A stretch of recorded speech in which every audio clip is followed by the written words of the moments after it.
se patria, not for self but all. This is the Navy's motto, translated to mean not for self but country. My brother, Jeff Kerrigan, lives by this in his work and personal life.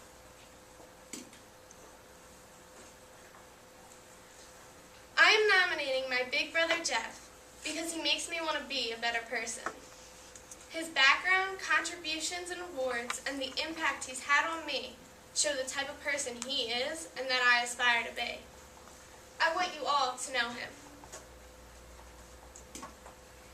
It was June 3rd, 1979, on a hot day when my brother Jeffrey Keith was born. As you can tell, there's a huge age gap between us, 15 years. Jeff had a hard childhood from the get-go. When our brother Jarrett was born, 2 years after him, their father abandoned them and my mother and left them to fend on their own. They moved back here from Lafayette, Louisiana, to live with my grandpa and grandma. Oh, that's Jeff and Jarrett. My grandpa became Jeff's father figure and filled the place in his heart that his father left abandoned. Jeff had a learning disability when he was little. He couldn't read, and nobody knew until 3rd grade because he'd have my mom read him his books and assignments, and he would memorize them down to a turn of the page. When he was in high school, his principal told him that he wasn't college material. My brother has this attitude. If you tell him, no, you can't do this, he'll turn around and say, yes, I can, and yes, I will.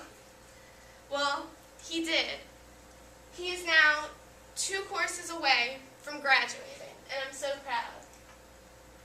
In 2001, Jeff married my sister-in-law, Kim. Shortly after, they had their first child, Sai. Sai had a risky pregnancy, and he was hooked up to machines after he was born. We didn't know what was wrong until the 9th day. He had level 4 brain hemorrhage due to lack of oxygen. He would never open his eyes. He would never eat. He would never walk, and he would never speak. On the 10th day, Sai died. That day, I lost my nephew, but it couldn't compare with the loss my brother felt. No father should ever have to bury their child. In 1999, the Compassionate Friends organization polled married couples who experienced a loss of a child. 23 of them divorced. My brother and Kim worked it out, and they stayed together. Now they have 2 beautiful children, Shadley, who's 3, and Balin, who's 1.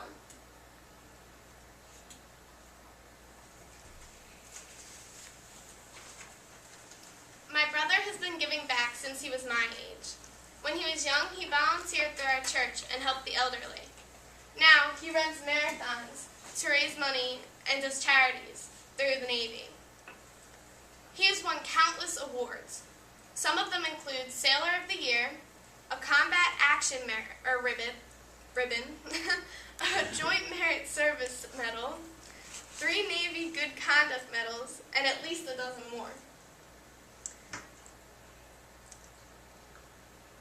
Jeff spent time in Iraq, and soon he'll be leaving for Afghanistan. If I were in his position, I would be terrified, but he wants to go. Not only does my brother love helping the people over there, but he loves helping our country. Everything my brother puts his mind to, he accomplishes. In training, he had a goal to become chief by his 3rd tour. Not only did he accomplish it, but he was the youngest chief at the time. I visited him this summer, and he took me to his base at Quantico. As we were walking around, I saw the way people looked up to my brother. I saw how much they admired him. But what inspired me the most was how he treated them in return. Everything he had to say was inspirational and motivational, and just uplifting. And I felt so special being HMC Jeff Kerrigan's little sister.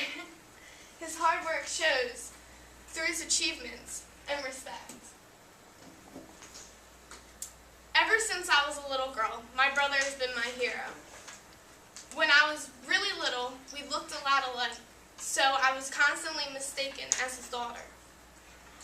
I remember this one time we were walking around, and him and Kim got the comment, "Your daughter is so cute," so many times we just pretended that I was. While I was visiting him this summer, we were in the car, and I asked my brother what he did for fun. He said, "I am an adult, Jennifer. I have a job and a family and responsibilities. I don't have time for fun." I thought this was ridiculous. And then I realized that's just who my brother is. Selfless, always putting everyone and everything before his needs. Later, he took me out to play arcade games and go go-kart racing. But I knew it was for me, not him. I don't think I'll ever be as selfless as my brother is, but he makes me want to try. Eleanor Roosevelt said, "You gain strength, courage, and confidence by every experience in which you really stop to look fear in the face. You are able to say to yourself, 'I have lived through this hard. I can take the next thing that comes along.'" This is true for my brother. Obstacles made him, he had obstacles in his life, but he overcame them, and they made him a stronger and better person. Now that you've heard his background, achievements, and the impact he's had on me, you know my role model. Every visit with Jeff and every phone call or text message or Facebook message, I just want to be a better person because he always is. He does a lot for everyone, and he's definitely not appreciated enough. Well, I appreciate you, Jeffy, and I hope you all do too.